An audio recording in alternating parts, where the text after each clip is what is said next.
Amazing. Yeah. So it's like, we will go live. We will go live. We will. Oh, we are And live. I think it is now. It We're is now. finally live. How has your, how do you say, smuggling into the UK, as How in do you criminal? say? It was a very strange experience for moi. Yeah, weird, man. Really weird. Yeah. So I was supposed to go Heathrow the day before. Saw the news report saying it could be a 6-hour wait. Wasn't sure if that was propaganda or not. Changed the flight. Went a few days later and went to Gatwick. So there was no flights before me. So when I get to passport control, there's one dude who'd been next to me, an English guy, and then there's me, and there's 7 passport controllers, and I'm like, I'm gonna fly through here. I got all my papers ready, and 8 minutes, even with everything that they wanted, it still took 8 minutes to get through. And I've never seen anywhere in the world a passport official looked more crestfallen that they had to let me through. She was gutted. She was like, there's nothing. She finished off by handing me back my passport and my phone, which had the QR codes on it. And she was like, she almost said something like, there's nothing I can do. I have to let you through. She didn't Wait, quite say that. She said something like it. And wait, what do you mean? Like, I was like, you're why the supposed to. resentment? Yeah, you're supposed to let me through. It's my But yeah, country, wait, you fuck. why was she upset about that? I could overhear what was happening with the English guy who was on the booth next to me. They were going through everything. They have been told to look for a reason to tell you that you can't enter the country, it seems. I was listening to other passport officers grumbling off to the side, saying that some of the people that they dealt with would take 45 minutes if their forms were wrong, some people an hour and a half. And what their policy is if you haven't got the right papers to get into the UK, you deal with it there at the desk in front of a passport control officer. They don't take you away to free up the passport control officer. They make you hold up the whole queue. So you then have like families and people and screaming kids behind you, and you stand there and sweat whilst it's your fault, and you just stand there and feel bad. So it was a very strange experience. And then I went and got my luggage, and I tried to get through customs. There was like more customs officers than I've ever seen before in my life in a UK airport, just standing around, just guys in high-vis vests. And I got my bags flipped for the first time in 22 years and over 260 flights. They pulled me aside and they went through everything in my bags, and they were asking me, where have you been and why were you there? And I said, I've been in Ibiza. And they said, did you have fun there? And I was like, no, I don't have fun. And this was an unironic, non-joking conversation. They wanted to make sure I'd not been having fun. Mm-hmm. Mm-hmm. Yeah, wow. I wonder why they're so themselves emotionally resentful that they have to let certain people in. You know, like but so basically you just had all your papers set in stone, right? And everything was okay. Listen, like I used to. My first job was for a government body, and then my second job was for a credit card agency, which was an American credit card agency. I don't like reading terms and conditions, and I don't like legalese and bureaucratic language, but I can speak it if I have to. And I'll sit there and I'll read every single fucking paragraph, which I've done the entire time I've been traveling. Like, I get people messaging me on Instagram and they think I'm on some special like YouTube influencer visa. Like, how do you do it? Who did you appear? And I'm like, I just follow the rules. Go to the government's websites and follow the rules. Do as they say and you'll get through. Yeah. On none of these travels to all the countries I've been to in lockdown was it harder than it was getting back into the UK. By a country mile, they've made it as difficult as possible. Why is it an emotional and personal issue? Well, if you say to people who are in a position of power, who are not terribly bright or terribly educated, that, look, people can fly, but we don't want them to fly. You're basically a criminal if you're flying right now during a pandemic, is what the British customs control people seem to have been taught. So treat them like criminals and make this as arduous as possible for them to discourage them from flying. We can't make it illegal, so we'll just make it really, really awkward. That's my personal opinion of what they're doing. Yeah, I'm just interested because, like, what would buy their loyalty to use their power in that way? But I guess that's shown in the TSA too, for how difficult they can make things as well. It's just people using their power, right? I mean, that's a basic human impulse. it's a big question. It's like the big issue of the day is like, how do we organize society, and where there is power, how do we organize that? Because if you say to people who, with all due respect to the people who search my bags and the lady who stopped me at passport control, they're not like, you know, rocket scientists. They're not geniuses. They're not stupid people, but they're not terribly bright.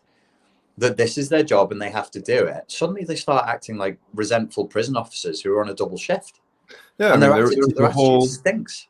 there was a whole experiment on that, right? That's heavily I think, misexplained, but there was a brief little thing in Stanford that kind of showcased that to a certain degree, right?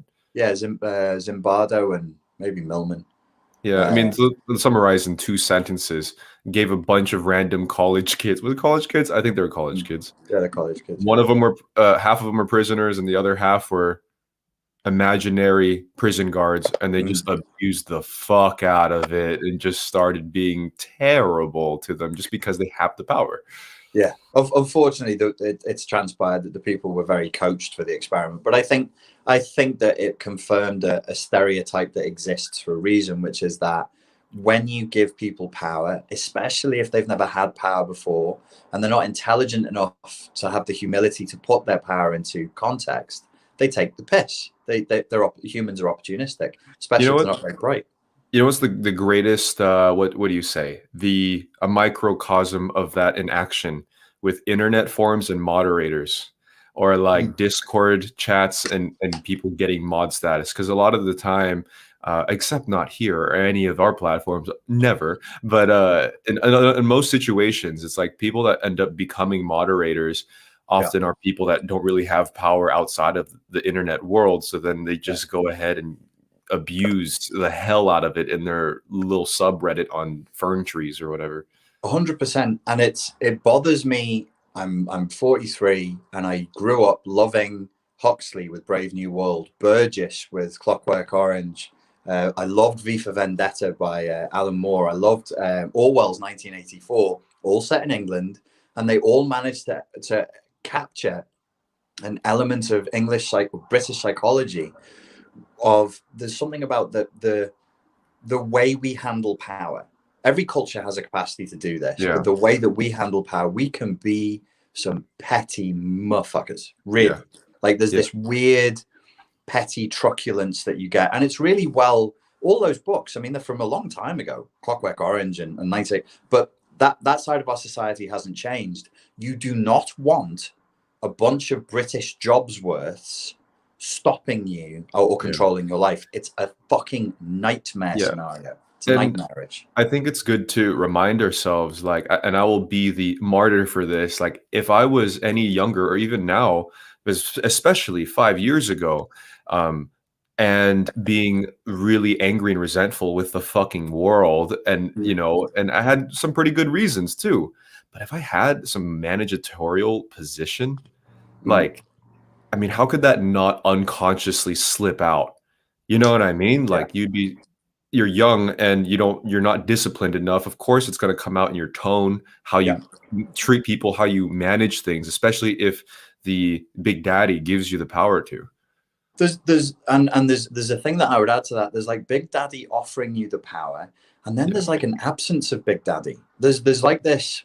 Yeah, My yeah, personal prejudice is like there's this sense that there's a floating agency issue again. There's nobody really in charge. There's nobody that's told them be truculent and be difficult.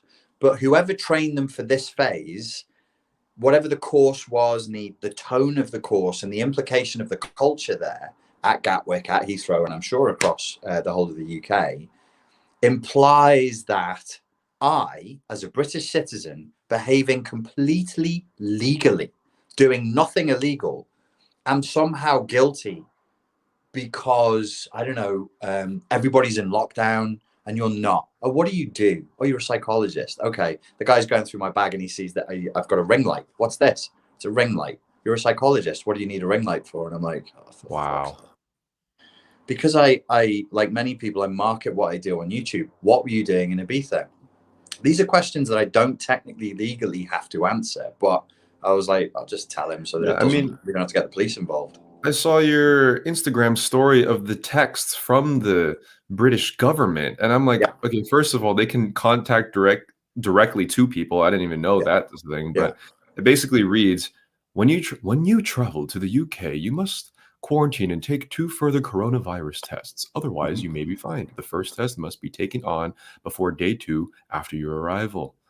That's so many fucking requirements, man. And guess what? Before I came, I gave 3 days notice, and I went through the government website. You have to go to a government mandated testing center, and I did all that, and I paid them 354 quid.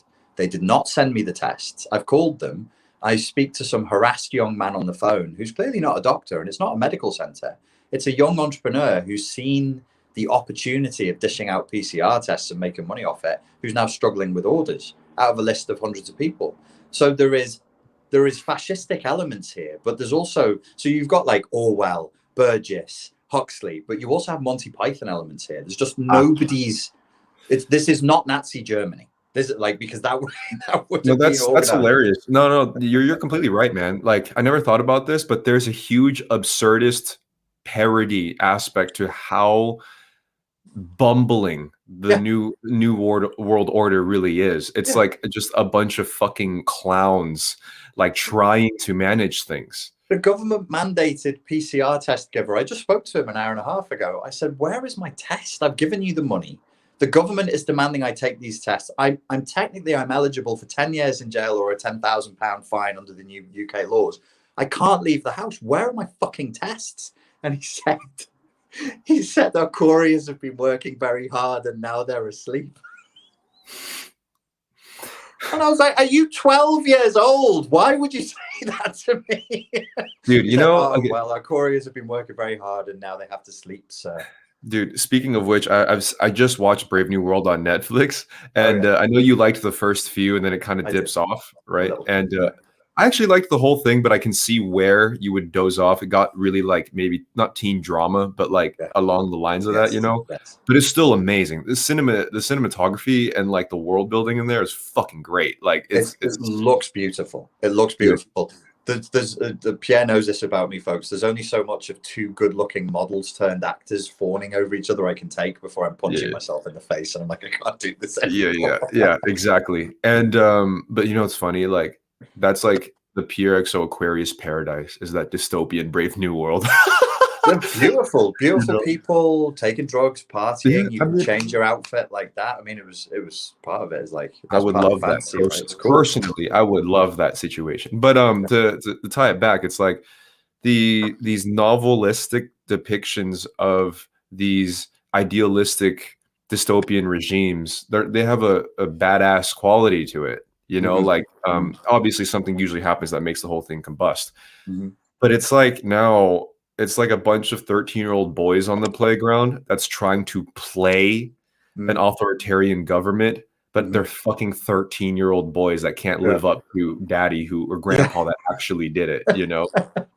It's such a transparent mess, and like we've said it here before. I don't know which is more frightening, that there's an overarching conspiracy or nobody's in control. Do I want to live in a fascistic state where people are in control, or do I want to live in a sort of a state where it's 80% control, 20% incompetence, but you could get shot by mistake then?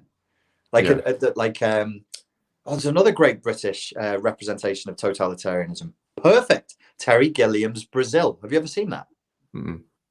Everybody, please watch it. It's one of the most disturbing films I've ever seen in my life. I won't ruin it for you, but it starts by a fly drops on a typewriter, and somebody's supposed to be looking for Richard Grantham, and the fly Ew, dropping makes it. Yeah. these screen caps are really What is disturbing. it? Brazil?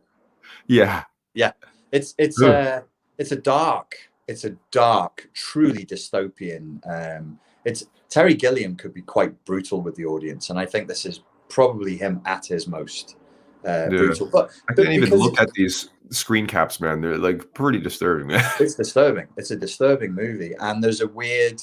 He also encapsulates this bumbling element and sort of this weird intersection between English politeness and warmth and absolute sadistic barbarity. And it's more disturbing if you're being beaten up by somebody who's saying, "Oh, I'm terribly sorry about this, old chap," Yes. but you know, Yeah, you know, that's the forms have been filled in. You now have to be beaten to death, kind of a yeah. thing. No, but that's the quintessential British threat approach. It's Mm, always underspoken and polite, which is utterly threatening. Like, mm. I mean, is James Bond English?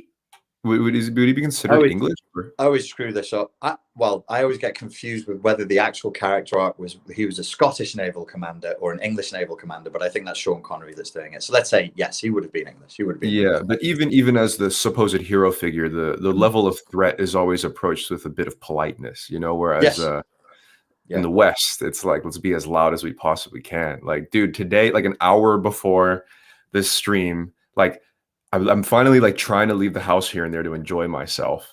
Mm. And like this is the second almost fight that I've run into this month. Really, Again. really. Yes.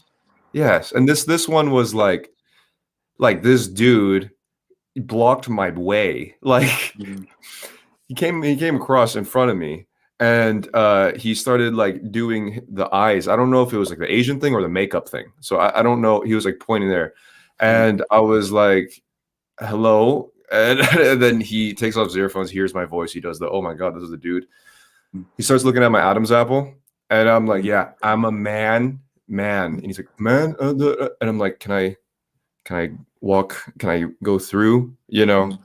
And he's like, and then he starts like doing the fucking Oh blocking my actual God. physical path, right? And I'm like, and I'm wheeling off the sidewalk to get around him, and he Yeah. starts following me Is it? Where was this? Is this in Zhishkov? right down the street from my place, dude. Is he like He's a little young, junkie. little junkie? I was going to ask you. Is he a Yeah, drug like addict? maybe like mid 30s, so it wasn't looking too right, Yeah. and like basically he starts following, taking a few steps following me, and I just start screaming at him as I usually do. Usually I would do it immediately, but I was like, maybe I need to like kind of just Mm. chill Mm. a little bit so I don't get myself in trouble. So I let that happen, but then he starts following me because like there's no winning if I scream first or if I keep my voice down. And when I keep my voice down, they're Mm. like, "Oh, what a pussy! I can't wait to fuck with this dude even Mm. more." Mm. So, anyways, I'm rolling away, and then I scream at him like, "Bitch, get the fuck out of my face!" and shit, whatever. Just starts bolting, like just fucking full on, starts chasing me, and I'm like, lean further on the wheel, so it's like a Mm. circus now. I'm fucking zooming, and It's I'm like, "Come it's on." basically Benny Hill with you and a junkie. I might as well with the be a fucking saxophone or trumpet and I'm like, come on, let's go. And I'm like zooming while he's like tailing me. I'm like, come on, let's go. Come on. And then eventually, like I wheel off and I just wanted to get a goddamn Pokeball, you know? But like, anyways, everyone's been on edge recently. Open Like, conflict is just not a thing in Prague, right? I mean, and it has gotten way more yeah. confrontational there. Yeah. Like this is the second time this month. The other one, long story short, again, wheeled by some dude, started saying something to me. I turned around and screamed at him, and then he didn't do anything. But like, I don't think I've been in a time here where this is a regular occurrence. You Mm. know? Mm. There's a lot of frustration, a lot of resentment, and I wonder what's more dangerous, like what's more provocative for people if they feel there's a hard totalitarian boot pushing down on them, Yeah. or if they just feel like there's nothing up there, there's just space and they can just do what the hell they want. Or I, maybe the most dangerous thing is this weird blend of both. I think it might be different just because we're experiencing this right now. Mm. You know, but I think the second one's almost not is worse the right word. It's definitely more psychologically disturbing Yeah, and creates a lot more dissonance. Where yeah. before the worst is obviously terrible, like your family gets killed in front of you through this and this and this, Mm. which has a very direct answer to your suffering. Yeah. Where this is like people are not equipped to deal with anything remotely this not concrete. Yes, in one scenario, well, World War II, we knew who the enemies were. Yeah. They wore black and had skulls on their caps, which was very youthful of them to do that. Yeah. But now, if there's no enemy, but there's clearly a problem, maybe we just start picking enemies. We'll just go, well, I guess Yeah. it has to be you or you or you or whoever you like. Right. It's a strange sense of dissolution, but it was a weird experience to come back into the. I mean, the UK is not like this. It prides itself, has always historically prided itself in the time that I've been alive on not being like this. We don't do this here. We're open. We're generally speaking quite liberal. We're not this way inclined, and by far, most people whinge about American customs. I mean, at American customs, we were laughing and joking when I went from Dominican to Miami and then through LAX. We were laughing and joking with the people who Mm. stamped the passports. So American customs are known for being rough. TSA depends on the airport you get. You can have a good one, you can have a bad one. Nothing. But the UK now, they're actually looking to try to reject British citizens. They're trying to trip you up for something. I'm like, this is it's crazy, man. It's really weird. Very, very Yeah. strange. I mean, like, I can't think of any other reasoning that would incentivize that other than, you know what, the color of the screen behind me here, it's, I mean, why is it that certain countries decide to go this route with how heavy things are going? Yeah. It's not just statistically about the the disease necessarily, because there's a huge variance in that. So, I mean, it's really It's strange that the UK, out of all places. yeah. Well, as far as the canary in the coal mine goes, I'm worried because before this happened, um, again, I'm wary of repeating myself, but I am again concerned with it more now than ever. I believe all of us should be very concerned with a swing to the right, with a swing towards authoritarian totalitarianism that will come. If it goes right, it will be ethnocentric. It will be nationalistic. It will Right. not be like anything it will have elements that are similar to the past, but it will be a new thing. And it Right. will be far more. I suspect if it swings right now, it'll be sort of semi-nihilistic. I actually reviewed some material on right-wing groups now, and right-wing groups, white nationalist, white supremacist right-wing groups of today, of 2020 and 2021, they're not trying to build a utopia. They're not trying to build a wonderful new land. They're actually more focused on tearing everything down than they are on building. So it's a new thing, and we know it's taking off. We know it's growing in momentum in the UK. It's growing in momentum in Germany and in America. This is my concern, and I just thought after the experience yesterday that because well all the staff who were there and everybody who gave me a hard time was white.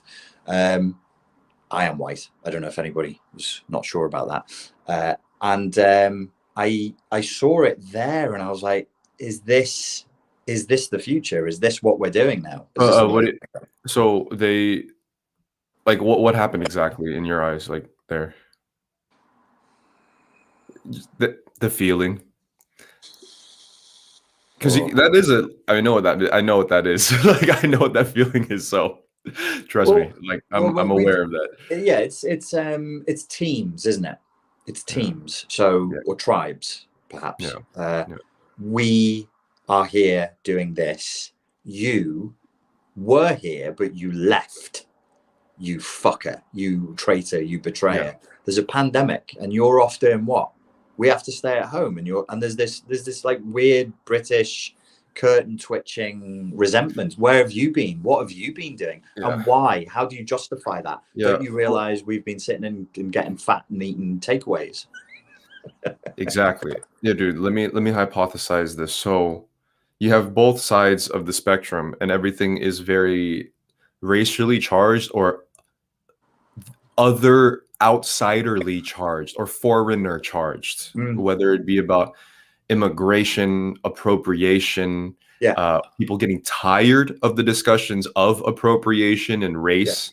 yes, And so inevitably that incentivizes an unconscious move to staying within your group yeah, and condemning the outsider or the foreigner, on either end, you know. So with that positioning in place, it's seems almost inevitable that everything gets extremely collectivized as the pendulum swings back the other way. And there's a strong taste for order. We are calling things, like you just corrected yourself, and I think you were right to, like, it's like racially charged, but racially charged is a subcategory to the larger super category of it's not racism, it's in-groupism and In Yeah, out-groupism. And racism is a part of that, but it's way down the hierarchy in terms of priorities. And I think maybe we can make it really simple. It's been a tough decade. I mean, since 2008 to here, and people just want it to stop. They yeah, don't want to deal with nuance, complexity, high level philosophy and politics. And the whole woke movement is insisting on that. And the reason why I rail against the woke movement is I'm like, if you push everybody so far into the wilderness of leftist philosophy, which I think it's fun, I think it's interesting, but you can't make a nation do that without them eventually going, right, we are effing sick of that. yeah.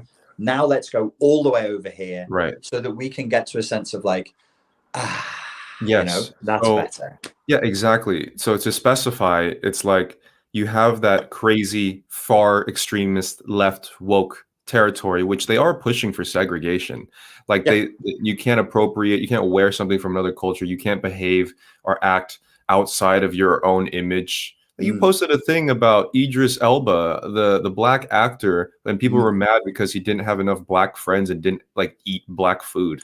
And that's Like Britain. That's Britain, folks. yeah, so you have that end that's supposedly diverse, but it's actually wanting to segregate things more. Then you have the other side that's just tired of discussing things through race in general, which Yeah. collectivizes everybody not through race, but through a rejection that might be unconsciously race biased, but regardless, it's a complete collectivism that rejects that notion of things. So inevitably, you'll still have a not I guess xenophobic approach to a tribe. Ideologically xenophobic, maybe. I don't know. Is that Yeah, too much of a stretch if you pull like yeah, ideology and xenophobia? Something like that. Something like yeah, ideological xenophobia. yeah. And like you know, like for Prague being so peaceful and then having run-ins with people that are just wanting to start shit, Mm, perhaps it is the result of not finding a concrete enemy. And like obviously I don't want to go into this division of racism and shit, but like you know, Asian people might be getting, or they are getting hurt more back in the States. So there's another level of that unconscious search for an enemy that's approaching. It's not even just specifically Asian people. It just mm, the other is not allowed anymore. And I can mm, definitely feel the tensions in my own life on social media as my career, which is why I have to quit for a while. But mm. also now when I leave the fucking house. Well, a lot of people are very liberal and tolerant when the economy's good and Yes. money's Yeah. flowing, tourism is coming in. You could be a representation of that which is very different and very hip and very cool, and a representation of foreign money coming in. Probably more as an American than as an Asian, if we're going to get granular about it. Yeah. I think because you're clearly you are an American. When the economy is bad, as we know with every revolution, you could go Germany, National Socialism, you can look at the French Revolution. If things are bad, all of that liberal tolerance and even love of diversity and celebration of the other, that charitable spirit shrinks real fast. Real That fast. that would be a super controversial study, but I wonder if there is info or data that you can read that I don't know how to read data. So, but perhaps a correlation between economic prosperity and xenophobia or sort of type of otherism. There are studies. There are studies that have been done, and they did show a correlation between economic hardship and xenophobia. Absolutely, absolutely. Yeah, I mean it would make sense considering well, for the tribe to thrive, you know, you got to keep people that are visually and, you know, instinctively a part of it together to have the Absolutely. resources circulate within the tribe that identifies with you. And it's useful to reduce it to tribal levels. You know, if we were in a tribe of 20 people and there's the hunt was good and the harvest was great, and that tribe over there comes along, we can't eat all this. Fill your boots, you know, take what you want. It's a tight year. I got to feed my kids. I'm skinny and starving, and you're at the table. Yeah, I don't feel too fucking welcoming right now, man. I'm not feeling generous this year. You know, and that let's just say pokes at a conflict of like, you know, you want to fight and help, but why should you if this is how people end up treating each other, you know? And this is where I would say, like, if I thought we were heading towards conflict or collapse, I'd say socially, civilly within our own nations, it's definitely more collapse than conflict. Internationally, we're heading towards conflict with Russia and China by the day. It's getting worse by the day.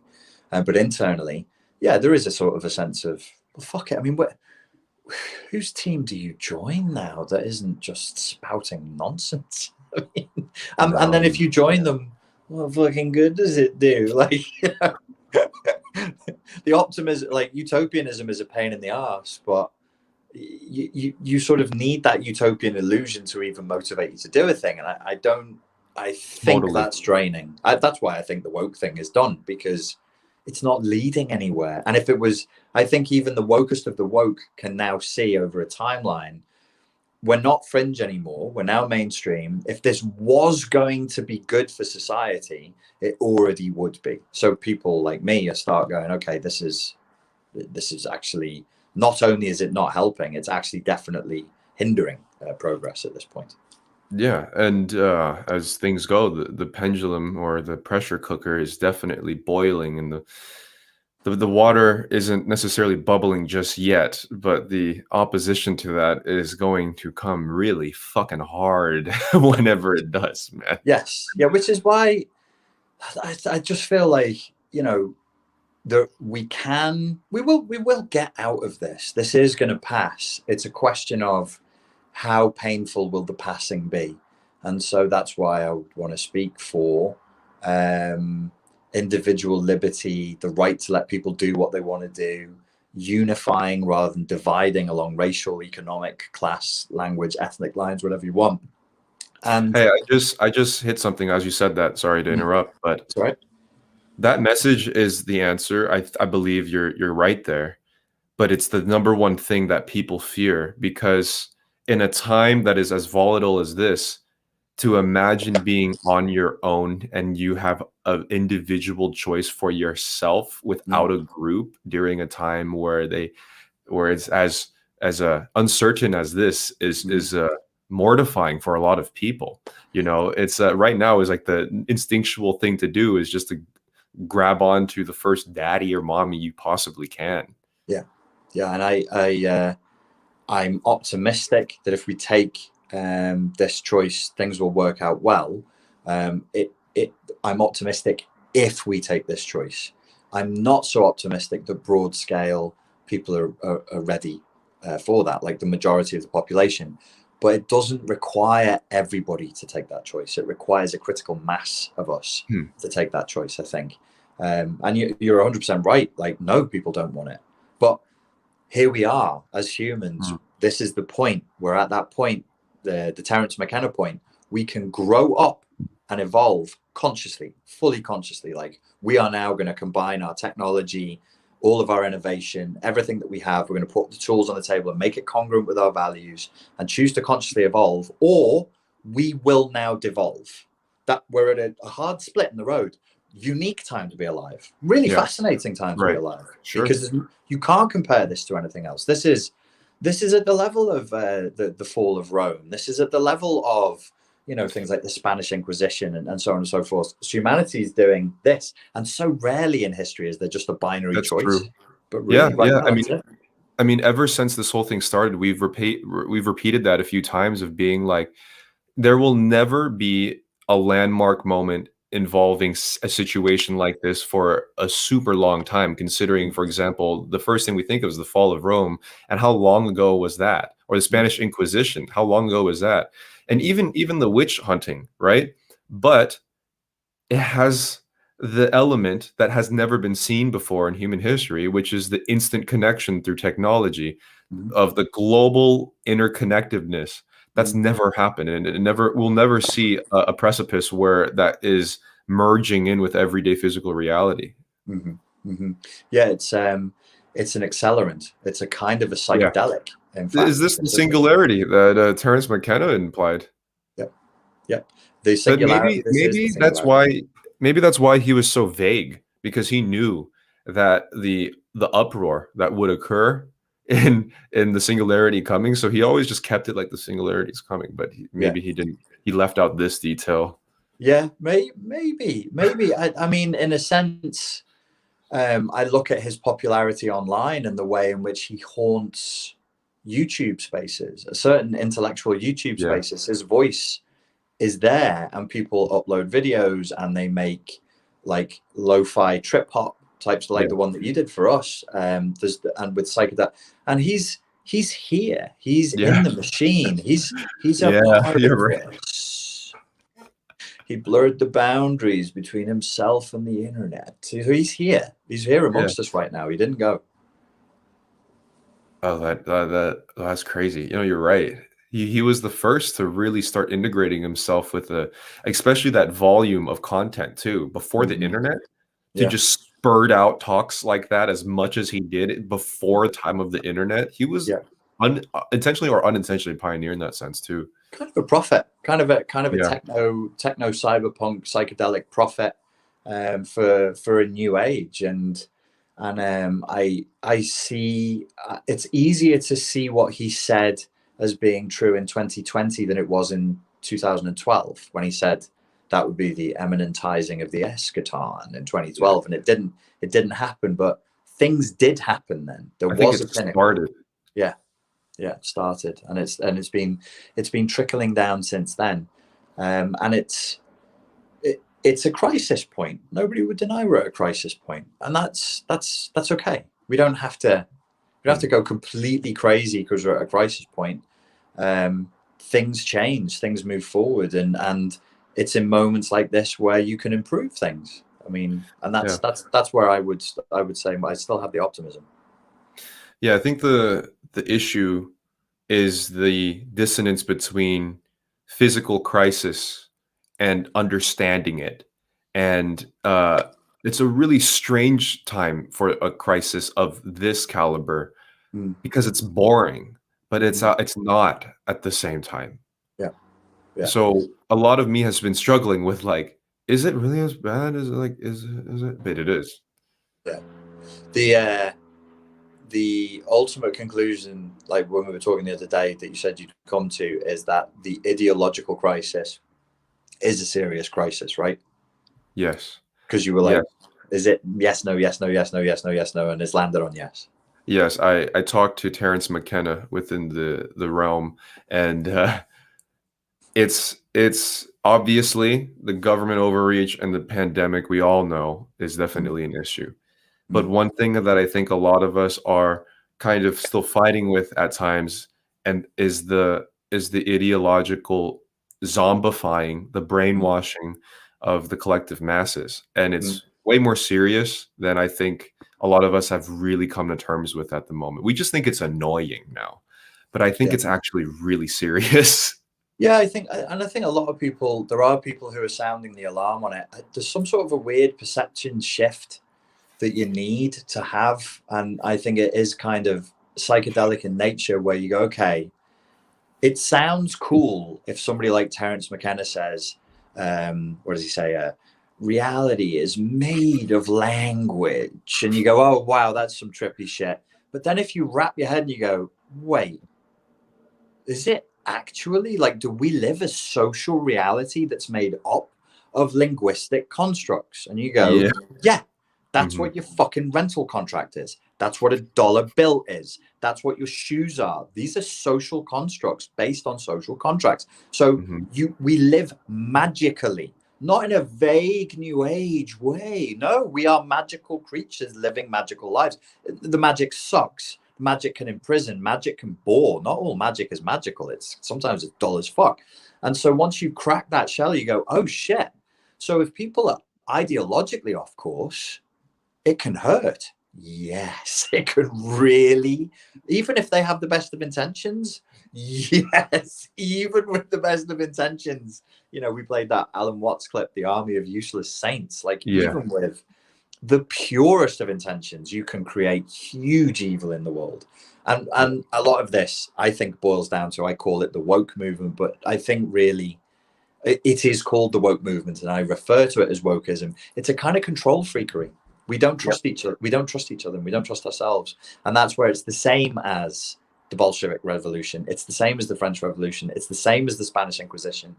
We collectively fear our own nature. So we're like, oh my God, we've got to stop the people from saying the words or praying in the wrong language or reading the wrong fucking book. And if they say no, we're going to chop their parts off and burn them. And you go, wow, man, just wow, calm the fuck down.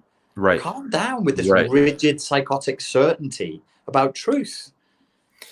Yes, you posted another thing. You've been on a roll with this. It's from Casual Nihilism, and it's a basic summary of the famous Nietzsche quote of "God is dead." And this is like in 2021 English translation of what that means. God is dead basically means fuck.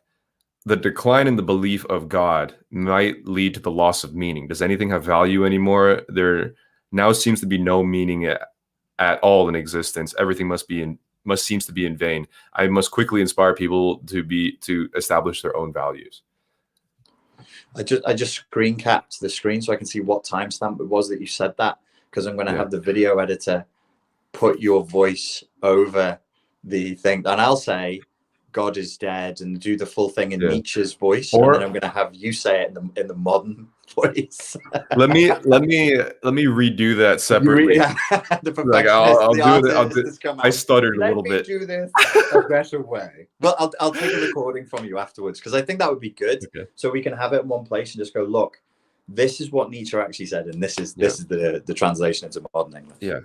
Yeah, and I mean, what you were going on about is how we're inherently magical, ideological, religious creatures. And with everything going on right now, it's very hard to cope with, considering we're going against our own nature of magical thinkers. So then it becomes the useless saints, the shaming of others and you're the morally righteous person, yet you're stabbing a fucking pitchfork through someone's butt because you think they're a racist or a fucking witch, or whatever along the lines. Or they voted the wrong way legally in a democratic country, and which is, to me, is like. When you word it like that, I'm actually scared now. Well. What scared me was when you showed me the video of the kids who were bullying the kid in the car, saying, admit you're a Republican, admit you're a Republican, just say you're a Republican. I'm like, wow, that's fucked up. Because if you heard somebody because they're racist, you can be like, well, genocide, fascism, You heard somebody because they voted the wrong way. Yeah, that's weird. There's no way you're on the right. Like, for you to believe you're on the right side of history, you need a history class, kid. Well, no. Like, the way you worded it, if you're what do you say? Viscerally shaming, violently, verbally assaulting to somebody voting for someone in a democratic society, then there is a big problem. A huge problem, man. Huge. And I get it. I just picked up this book. I'm reading Slaughterhouse-Five because the people on here told me last week to read it. It's really good, but I read it on my Kindle, and then I got out of bed in the hotel in Madrid, and it just fell into the duvet, and I left it there. So I got this. I pulled it off the shelf. I thought it was a political thriller. It's actually a guy, Michael Lewis, who was inside the Trump administration when it started. It's light, and it's not a big book, but it's really, really insightful. It's very, very worth a go. It wasn't what I thought it was, and I just read it anyway. To understand that, like, yes, there is evil. Yes, there are things we have to fight against. But the idea that all the bad in the world exists outside of you and you're intrinsically good is so fucking off the charts narcissistically insane that you should walk yourself over to a mirror, stare into your own eyes, and slap yourself hard twice. Wake up. It's in you. It can't all be out there. How do people get the idea that all the bad in the world is over there, but here is purity and goodness? Fuck you. Sure. Fuck you fucking idiots. How dare you? How dare you? Yeah. Who's parenting these fucking kids? I don't even want to slap the kids. I want to slap their parents. I'm like, what did you raise?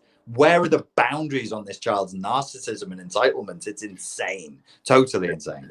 I mean, it's the result of decades and decades of consumerism, of giving everybody exactly what they asked for at all times and knowing the next toy will give them temporary satisfaction. The that they coddling believe. of the American mind. The I coddling of the do have to American look mind. that up. I have to, because I always have thoughts that I should read it, but then I never Let's do. read it. Okay, everybody Okay. here, it's Richie and Pierre's book club. Even on audiobook, it's completely fine, legitimate to listen to books. Let's all have a go before next week. Well, I mean, it all makes sense, man, because it's like, you know, you have Amazon Prime that delivers groceries and your new flip toy, and as well as like a new Xbox all in one package in the next day. And before that, it was just the ramping up of what can we hack in the average person's mind to get them to buy more. So we just give them what they desire even more. It's inevitable that, okay, well, after 50 years, however amount of years of this, they're going to start treating things outside of material goods in the same way. Relationships we see, but now social political constructs, the government itself, it's all for me. It's all for me, and it's all consumable. So I've got it queued up, but I didn't listen yet. There's a podcast on YouTube. I don't know who it's by. I saw the title and I was like, I need to hear that. And it's called Politics is an Addiction. So we're consuming politics and political ideology now, not just consuming it as a drug. It's actually an addictive drug that we're consuming. And I think we're all going to have to just take a step back and look at this and go, okay, what am I doing here? How did I get the idea in my head that my side is altogether good and the other side is altogether wrong, that I am pure and the evil is all out there? I mean, that's just not an adult concept. That's no way for adults to comport themselves. It's obscene to strut around in life or online telling people that's who you are. It's lunacy, total lunacy. And I mean, now more than ever is when that illusion completely shatters, because what can you sell to a group of dissatisfied individuals who can't get anything and also financially can't afford anything either? There's nothing more to provide, which is why a lot of people are losing their shit, you know? And I mean, I'm seeing it right now in my own life. Like, I'm going through a hard reconstruction right now, most difficult in a long time.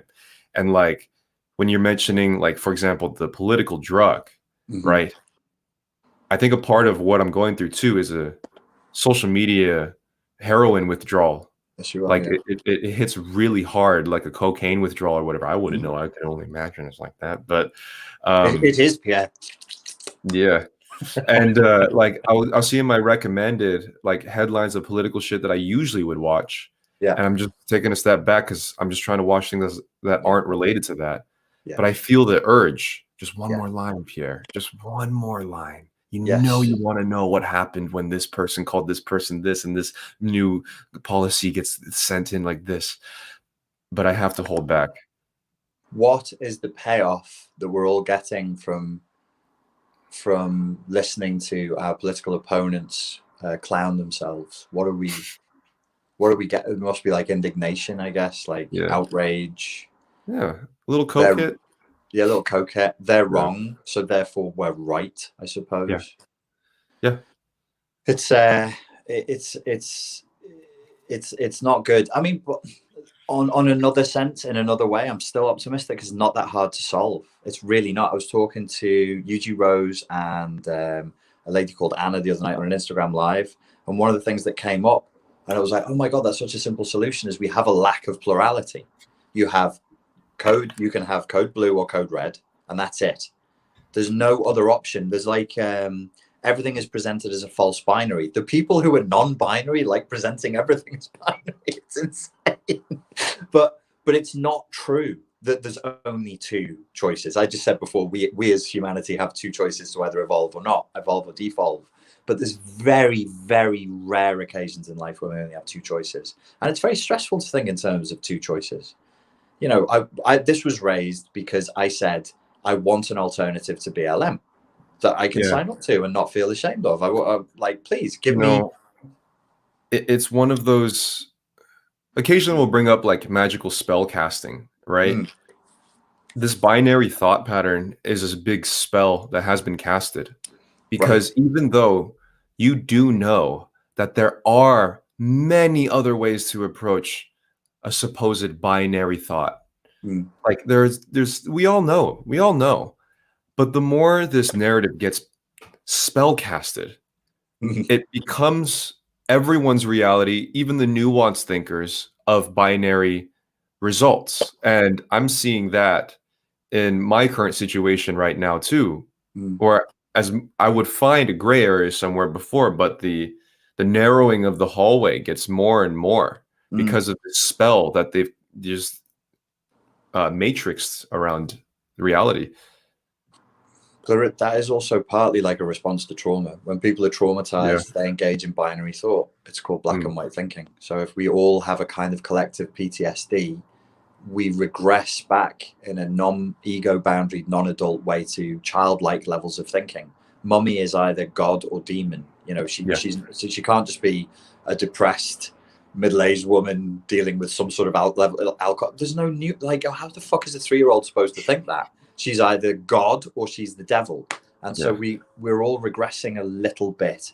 Collectively, I think there's a regression because there's just this broad scale dissolution, but it's not a happy one. There could be a revolution that we can imagine where we would be excited that the given systems of power that had locked everybody in place for so long is dissolving. But this is like a really sad, depressing revolution.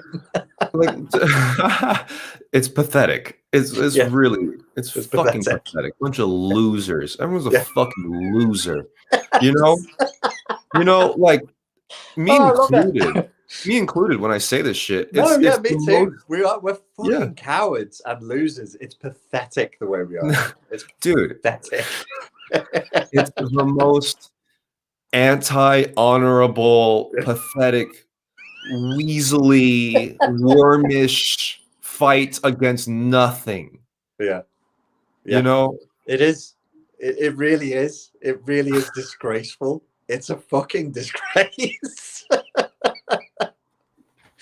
You can't even deny it. Like you'd have to be a worm to deny the banality and the wretchedness that we've sunk to. I mean, it's pitiful. It's absolutely fucking pitiful how bad it's got. It really is. It is. Look how silly we are. I mean, I think of somebody in the comments tell me there was a guy who did in the 80s a graphic novel that was a version of Aldous Huxley.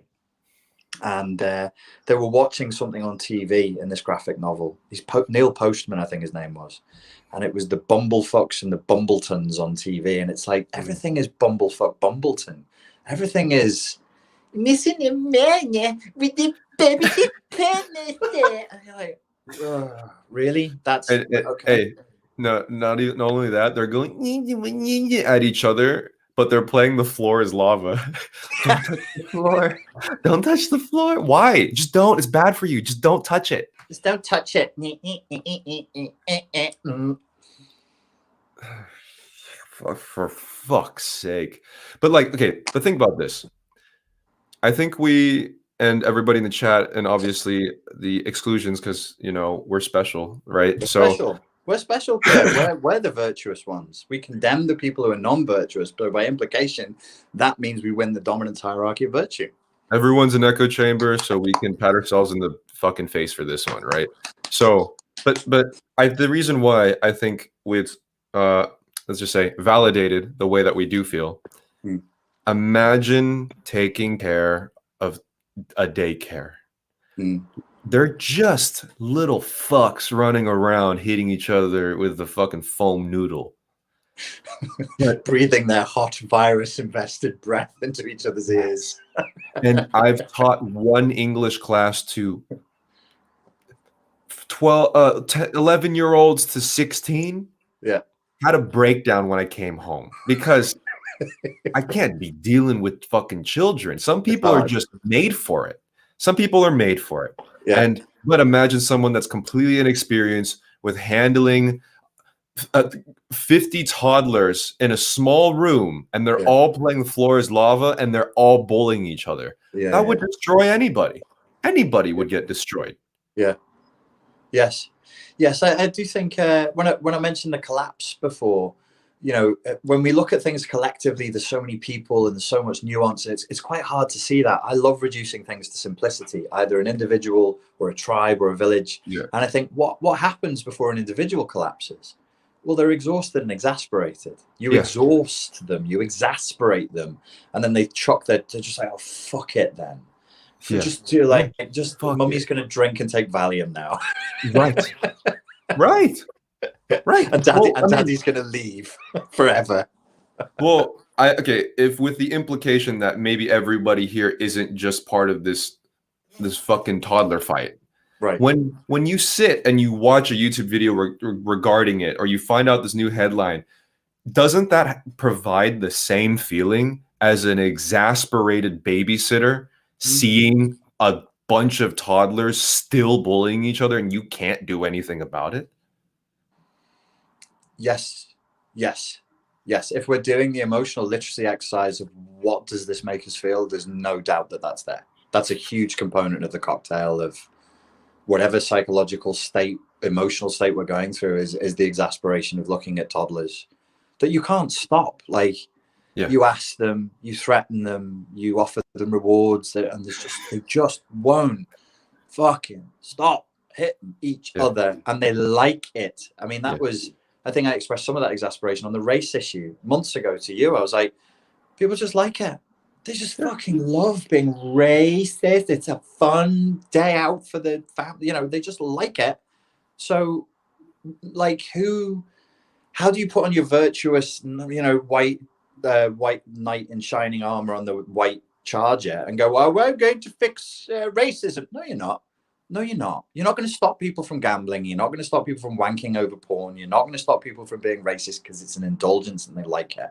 So maybe just don't. Which is where when you said you were tapping out, I just was like, that's an honorable decision. You're leaving a fight, and I know you felt guilty about it, but I felt like it was an honorable decision because what are you supposed to do, man? What are you supposed to do? I've been really thinking about this concept here of the fighting for the thing or the whatever. When you see somebody go through a hero's journey in a movie, let's use like Matrix, Neo, whatever, right? There is confirmable landmarks of achievement throughout that battle, right? In this one, there isn't. It's just it's basically fighting a cloud. I'm trying to like shape the cloud in a way. I'm trying to bring the cloud down. It's not solid. Where if you are on a journey to fight something, it usually should have indicators that something happened along the way to keep you moving there. Yes. Yeah. I mean, the Lord of the Rings would have been a shit story if there wasn't.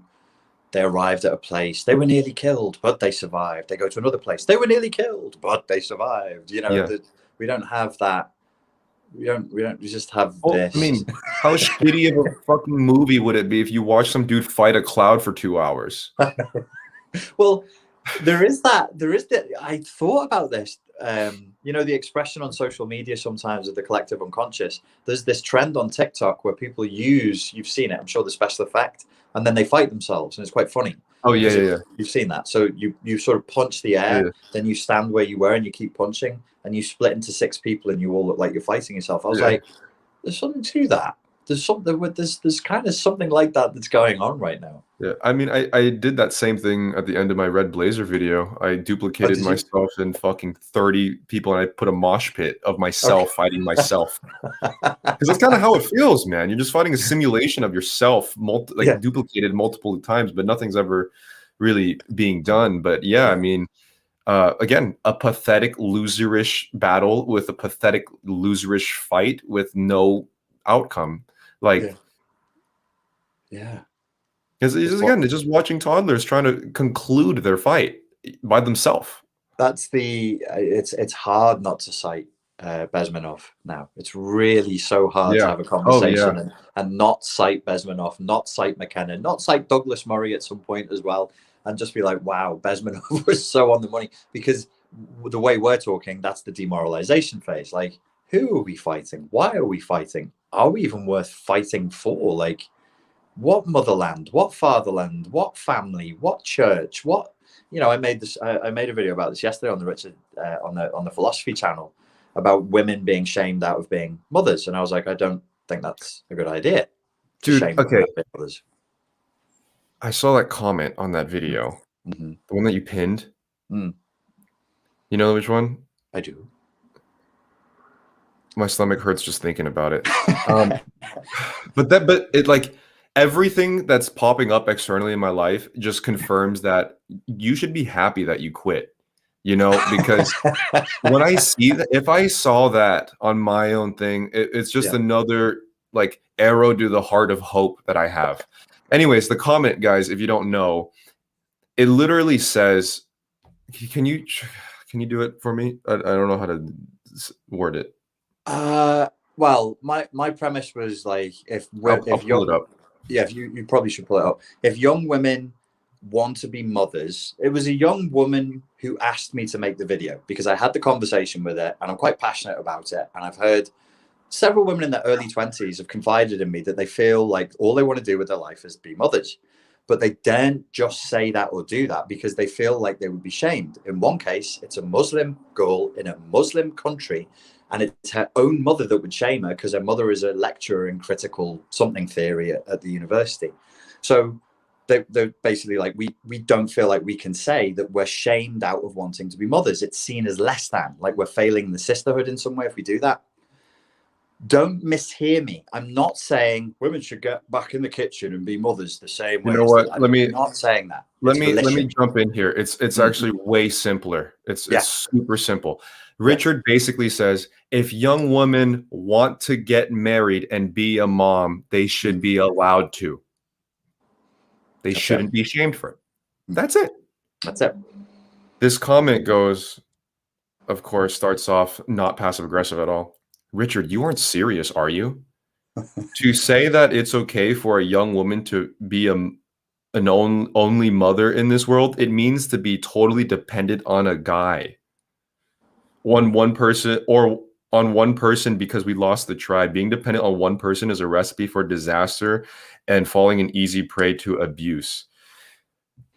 Is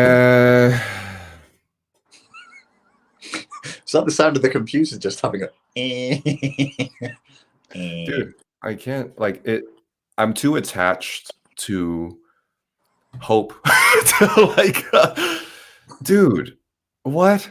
Well, I remember when I started out with doing more psychology videos, because before that I'd done self-defense videos, and it was like, you know, I think headbutting people is good, and then somebody would be like, no, you should punch them, and that's what we would argue about. And then it transitioned, and I did that for years. And you know, I'm no great intellect, but that's a little too dumb for me.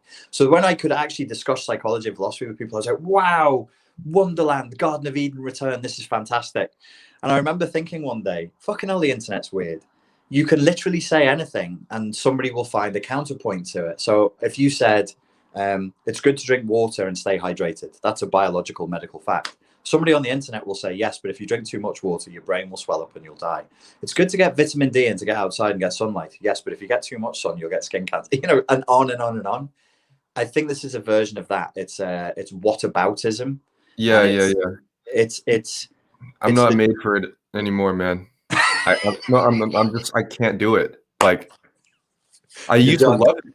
I used to fucking love it, but now I'm almost getting in street fights in physical space now. So the last thing I need to do is come home to a verbal digital fight about if a mom wants to be a mom, then it should be okay. It's a strange time. That's a woman who's saying, by the way, that there's because I would have thought this would be a feminist point. Women do what you want. Is that, if that's not feminism, I've misunderstood. Like, you should be allowed, like men, to do what you want. You should have volition. Being a liberal, being a classic liberal, believing in individual rights, coming from a modern first world Western democracy, if you want to do a thing, you should do it unimpeded. And I'm being told by women, no, women should not do that if that's what they want to do. And I'm just like, okay, but tell me why. Help me understand why it's a crime for people to do what they want. You know why, Richard? Because it just is. Because I said so. So I'm going to defend this woman's position. No, I can't defend her position, but I'm going to defend why she's saying it.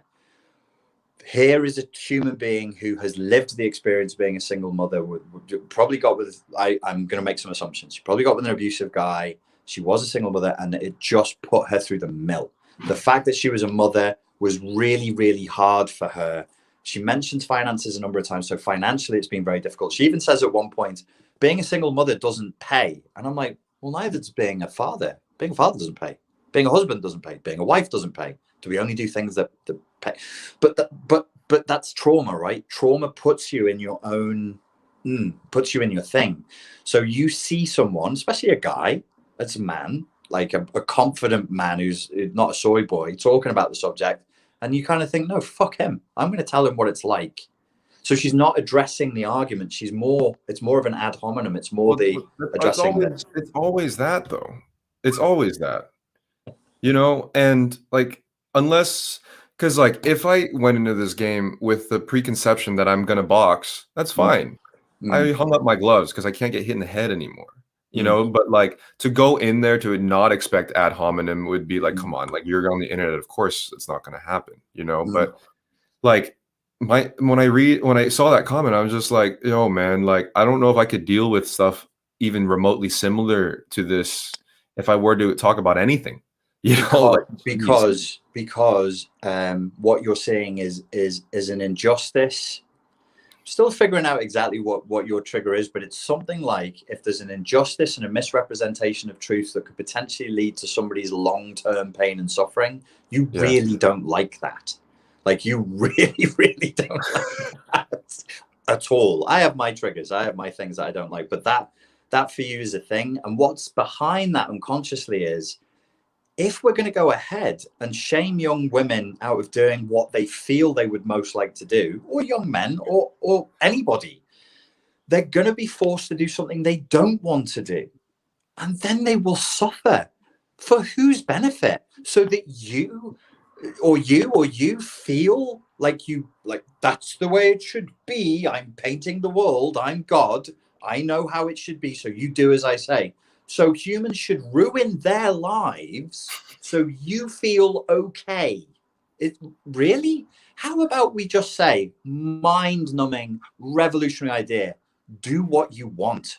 You want to be a doctor, be a doctor. You want to be a real estate entrepreneur and make millions and have a big yacht. You go, girl, you fucking do that. How about we stop coercing? Where's the arrogance and the assumption that we know what's better for other people? I don't know what's good for me. I'm figuring that out every day I'm alive. I'm a grown man. I don't know what you should do. You tell me you want to do a thing, and I go, we don't live that long. Maybe try it. Don't overcommit to it. Don't ruin your life. Don't be impulsive. Of course, I would add those disclaimers and some philosophy and psychology. Like, think about it. It's a lifelong decision. It's a lifelong commitment. If you have children, it could go really wrong. Do your checks and balances, but not a flat no. You mustn't want that. You mustn't want what you want. That's cruel. That's really cruel. That's one of the triggers that I have, is out of the many. Fuck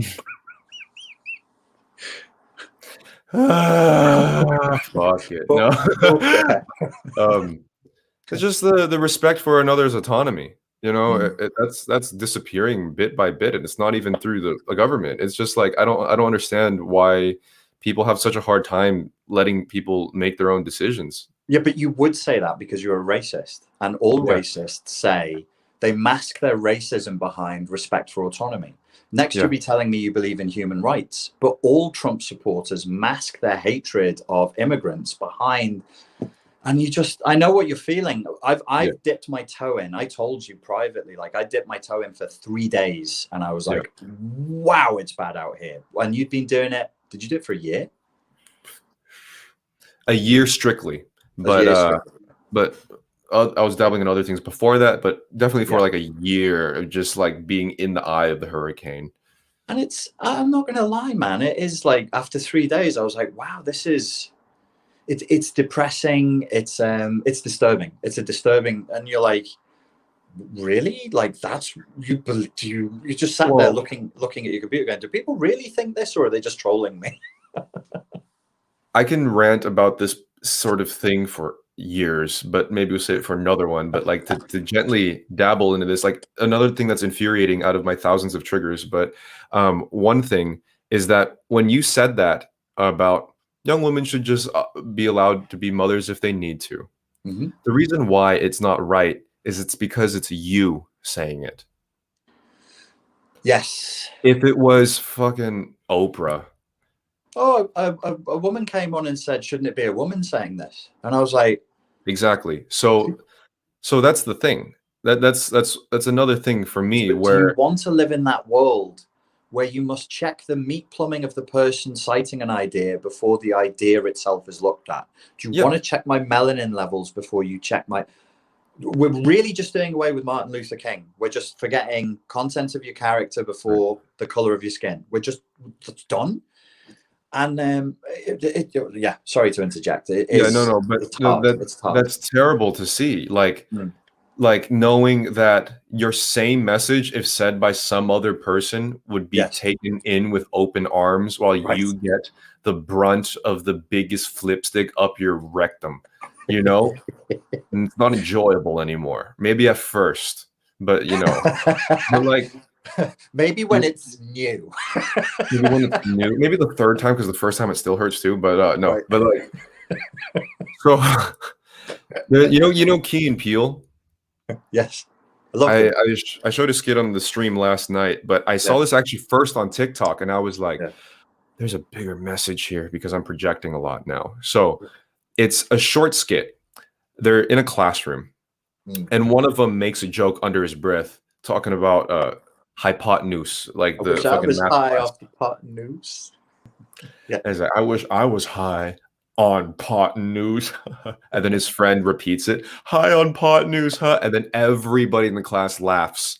And even the teacher laughs and they love him. They think this is fucking hilarious. Yeah. And then the first guy goes, hey, that was my joke. And everybody's like, shut the fuck up, you piece of shit. You're not funny.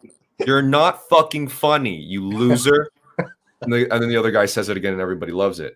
Yeah. Like that's kind of the state of social media. It's a giant classroom, but now we're talking about politics, but it all depends on if the people like the person more Mm. for whatever reason. Mm. Mm. Yeah. And I think I don't really know what the solution is to that, because what you have with YouTube is it's a video sharing platform, but it's mainly a forum. Yeah. It's ostensibly of course it's a video sharing platform by its engine, but it's actually, people are here because it's a forum. They want to be heard. They want to talk to each other. They want to respond. There's probably people right now yelling at us in their rooms, talking to us as though we're there, and that's part of the fun. It's a forum. Now the thing is, forums from Greek and Roman times and debate had rules.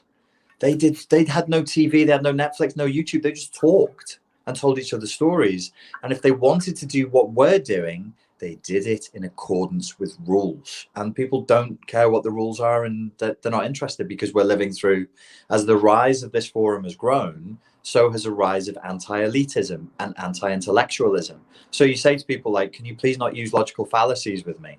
And they're like, fuck you, I'm going to say what the fuck I like. And I'm like, it's kind of trolling when you use a logical fallacy, because you're straw manning me and you're ad homineming me.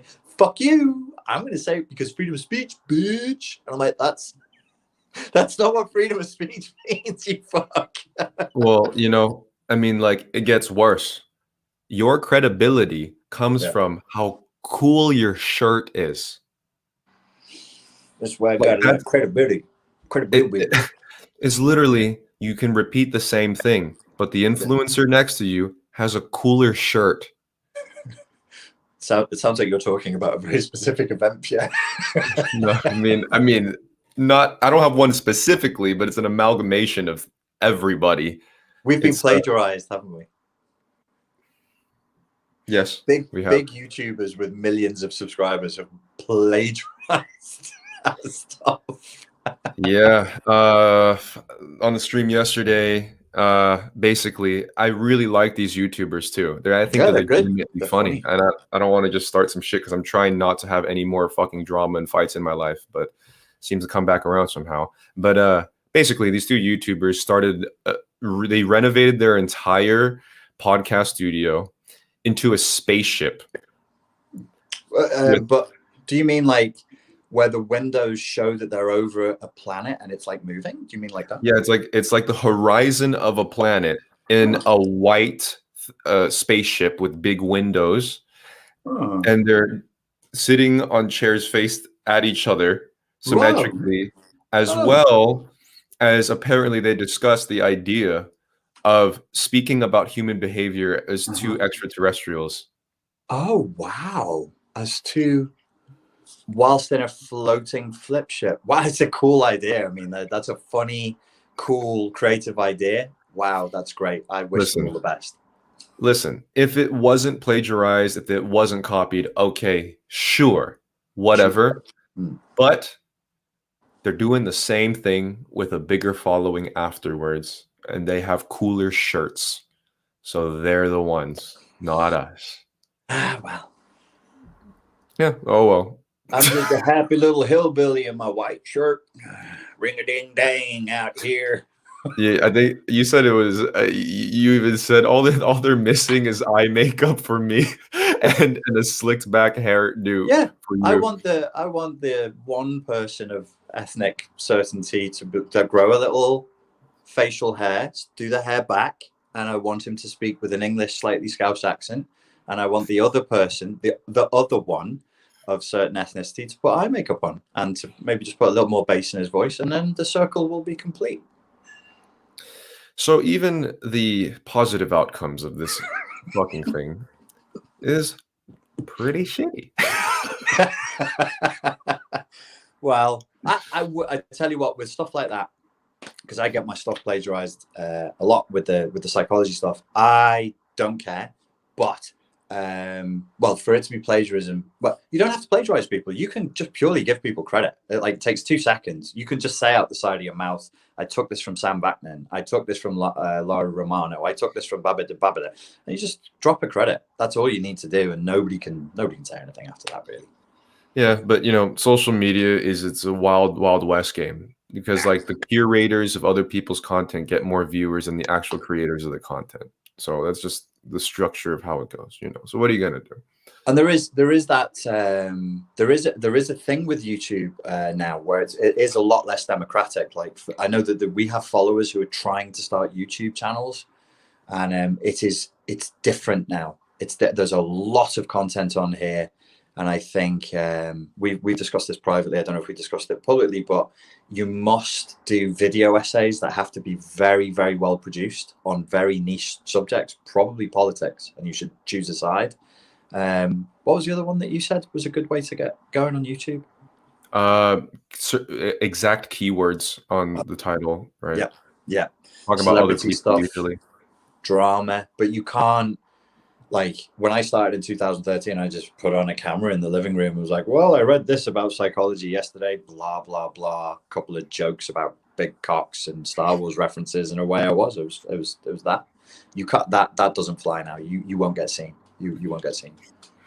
Yeah, and then say if you were the first that you've known to do something, and then everyone's like, oh, actually your idea is not original at all because somebody in 1746 also used the fucking mop as a haircut. So right. I'm just done. Like, I don't care. Like, take the credit. Do whatever you need to do. Steal the ideas. Don't steal the ideas. I don't know. Whatever. I'm just done with the game. Like, it's shitty. It's shitty. Exasperation. Pure exasperation.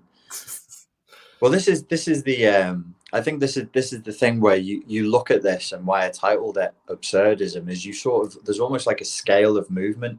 And I saw this on a meme on Instagram the other day where you go existential crisis, nihilistic crisis, and then you just end up in absurdism. And that's Yeah. the hierarchy where Yeah. you just like, okay, nothing has meaning and that's meaningful. Nothing has meaning and the meaning itself is no longer meaningful, but it could be. And it's like nothing is anything and everything's just one big joke. So ha ha lol. Yeah. Don't worry about it. Yeah. No, yeah, for sure, man. Like it's I was saying the other day, just like if I was playing my own Sims character, I would laugh at these silly Benny Hill tormenting situations occurring to my own Sim, Yeah. you know? And I'm just looking up like, ha ha, keep going. Like I told you already and people on my stream, but like I got that photo shoot opportunity. Remember that? Are you going to tell it here? Yeah. Sure. As my morale continuously disintegrates in the realm of the entertainment industry, a glimmer of hope appears in the form of a business email asking for a photo shoot / collaboration, where I get to play a character in a photo shoot. Sounds cool, Pierre. That sounds really awesome. Well done, mate. But I'm also non-binary queer, leader of the drag queens, in which my boyfriend sees my giant dong. No, you're making it up. That's not a thing. Like they didn't literally write to you that that's the outline of your character. No way. It's in the briefing. I've seen the fucking briefing. Pierre is King Dong of the binary and Non-binary drag queens. non-binary drag queens, and the boy. It's like, what? I don't even want to know what they wanted you to do in the advert. But when I read through all the buzzwords, I got to the end of the sentence, and my brain was like, wait, like what? He's got a huge cock and the babble's like, Yeah. so Yeah, no, and I last night I was like, imagine the scenario playing out. I'm sitting there with my fucking non-binary drag queen makeup, slay queen attire, and they call in, hey Nico, come here. Okay, can you put your hand on his pec, please? Open your mouth, stick your tongue out closer to his throat. All right, now the pee-pee, please. You know, and I'm just like, wow, this is the successful positive outcome if I were to continue pursuing. You'd like hold his head and be like, I made it. This is all I ever dreamed of. Exactly. Didn't they say in the briefing something? There's a really weird phrase like, "What's your character? Is your character called Nico?" No, it's Moby Dick. Moby Dick was your character. Sorry, I get confused between Moby Dick and Nico. I mean, this really is a work of art. And he's known for laying pipe in the work room, but it was WERK. Yeah, I think the workroom is where drag queens like slay and stuff. Oh, I so think you would... I'm not sure, but I mean, I should know because I'm the king. No, I'm the queen. Wait, I'm non-binary. I'm the ruler. The non-binary Emperesso,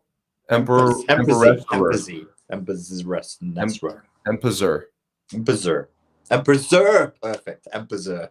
Yeah, and you know, I want to puke.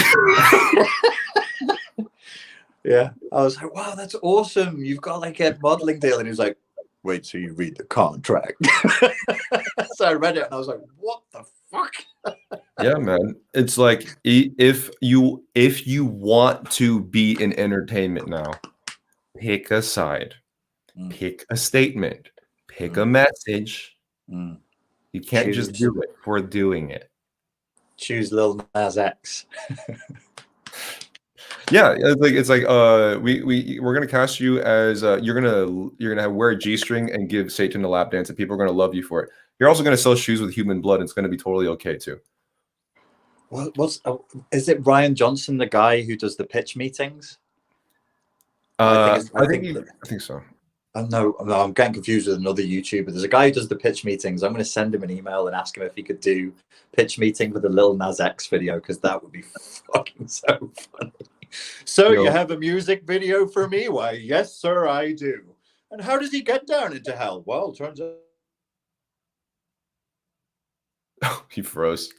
Richard, come back, please. I'm lonely. Not a problem, bro. I suddenly got a call from the PCR people.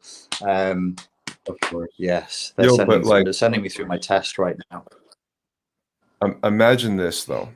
Okay. Have you thought a few steps ahead? Is if you were to take a situation like this? So if I Mm. actually said yes, I'll do it. Not only will I be sending a message that I'm gay, which I'm not, but it could be fun, but I'm not. Maybe I could try, but I'm not, right?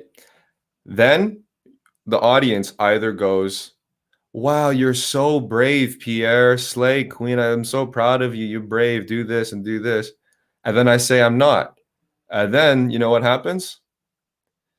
Are you appropriating gay culture? Why couldn't they just hire an actual gay person or an actual drag queen? You piece of fucking shit, Pierre. Why would you steal this role from the disenfranchised? You know this that it's like a side thing, but it relates to everything we're talking about fractally. This movement towards you have to hire somebody who is the thing that they're portraying. Like if you're playing a gay character, don't give that to a straight character. Give it to a gay actor because they can play gay, and so on and so on. And I was like, does nobody ever think of like logical consequence? Like if you follow that reasoning logically, you can only play a Nazi in World War II if you were literally alive in World No, War no, II as a no. I Nazi. that's I've thought about this, and I was like, I agree. They should only have real convicted murderers to play serial killers in series. Right. Yes. Yeah. So it's this really strange juvenile desire to merge the unreal and the real. And I'm like, there are examples of it. You mentioned murderers. Like there was a gangster film made in Liverpool, made with real gangsters who did some really good acting. It's a shitty low budget film, but they do a good job. It's called Shooters. Shooters. It's called. You can watch it on YouTube. These are all guys I know. These are all guys I did when I was doing door work. They'd be coming into the clubs. But it was a one-off experiment. You're not literally supposed to like, well, you know, here's a person who can fly. Do we have anybody who can fly? No. Well, what are we going to do? Well, we can't have a non-flying human portray Superman because that's appropriation of flying. Like, I'm just like, where's it going? Like, where does that end? Or do you have no end? Is it just boundaryless? Do you just keep going and going and going? No, you keep going, and the industry loses more and more money until it disappears. Yes. Nice. That was actually a very zen moment because that arrow is kind of hitting the target in slow motion right now, isn't it? Yeah, I mean, a lot of these companies that are listening to the Twitter trolls are actually just losing more and more viewership and money as it goes on and on. They damn well deserve it. Mm-hmm. Should I take a few questions? Yes. Beat you to it. Yes, sir. Yes, you did. Now, God damn it, you people are going to ask me some questions right here. So if you could make them one question long and end in a question mark, I would appreciate it. UG Rose says, Zac Efron shouldn't have done Dharma. He's not really a serial killer. How inauthentic. Cancel Zac Efron for appropriating serial killer. Or maybe he is, and we don't know yet. Maybe he is. Hashtag cannibalism. Yeah. Hashtag cannibal rights. Oh, it was Ted Bundy he played, yeah. I couldn't watch that. Maybe I should give it a go. I should probably give it a go. Mm. Never Again asks, is there free will? I guess. It's a question that comes up a lot in philosophy. I'm not sure why it fascinates philosophers as much as it does. Because I don't see what difference it would make to my life. Like if we concluded there absolutely is, I'd still just have to carry on as I am. There absolutely isn't. Well, it's not helped me, so I still just have to carry on as I am. Like I experience my life as though I have a bit of free will and a bit of stuff. Yeah, it's funny because the equation still plays out exactly how it does, which is the illusion of free will with a bit of fate sprinkled. Yes. Then how does anybody? I don't know if you can. I wouldn't pursue that question too hard. I don't know it would leave anywhere useful. This is from D. Williams. Moby Dick. Yep. No. No, yes. You can't. Yes. Pierre says yes. Why not? Fuck it. The end of the world. Alexandra Mouse. What are your thoughts on remote viewing, telepathy, and therapy? Is it a thing? Do you think remote viewing is real? Yeah. It can be used as like a thought exercise in almost a meditative sense because that requires you to kind of distance yourself from yourself, you know? I mean, that's how I could see it in practice.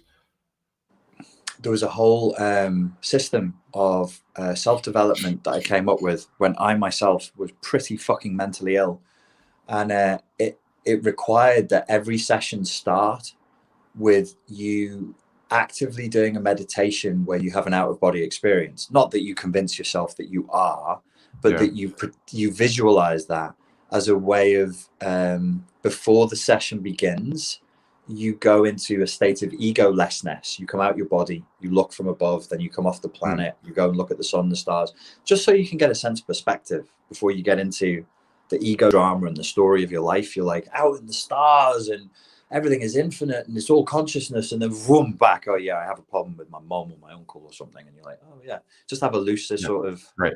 Right. approach. Yeah, exactly. Okay, never again, never again, but again. True. Someone said we don't have free will, and frankly, I think saying we don't is giving away all our personal power and decision making. Are our choices limited? Yes, but there's always a choice. What do you say to that, Mr. Pierre? I mean, yeah, I'm more of a proponent that there is agency and there is, even if there it seems to be an illusion, I think you still have to take into account the illusion of free will being just as powerful. Good answer. Carolina asks, do you think people are like more masculine or feminine of center? Or do people sort of go through phases or change throughout life? What do you think, sir? Do you think people are like I don't know how to understand that. Sorry. I'm not 100% sure. I tend to say with this that like it comes down to a need to balance and integrate the energies. Everybody's got to do that at different points in their life. So there'll always be feminine and masculine for masculine to exist. There'll always be masculine and the feminine for the feminine to exist, or it collapses. So there's a requirement. We need, men and women need each other. We need the masculine and the feminine parts of ourselves to integrate and work together. This is not new. Like ancient Chinese medicine is predicated on this one principle. So is hermetic philosophy, which is the source of all magical thinking in the West. We must integrate the masculine and the feminine. All right, we'll take one more question. Marley says, the other day I went to the dollar store in Toronto and they refused to let me purchase socks as they deemed them non-essential. It's been pissing me off for days. What do you think of this? I think it's an outrage. Socks, socks, socks, socks, socks, socks. Everybody. D, D, D, D, D, D, D, D. It's a sunny day here in England. It's actually sunnier and clearer today and warmer outside You than know it what's was funny? 2 weeks in Ibiza. On my stream last night, we all started complimenting you and how much younger you look ever since you left to Ibiza. Like, dude, in your last video on your philosophy channel, I was like, dude, you look fucking 10 years younger, man. And I'm like, oh my God, that happened overnight. You just left the place, got some sun for a week, then boom, Zoolander granted. I'm Pharaoh Akhenaten II, the son of the sun. The sun is my life, my energy. As soon as it hits my skin, and I drink the blood of the innocent. I feel I really need it. I just need it so much. The sun makes me so Yeah, much for better. sure. It's very nice to have for sure. Ladies and gentlemen, it has been an absolute pleasure to spend this time with you. And we thank you for your time that you have offered us and your attention.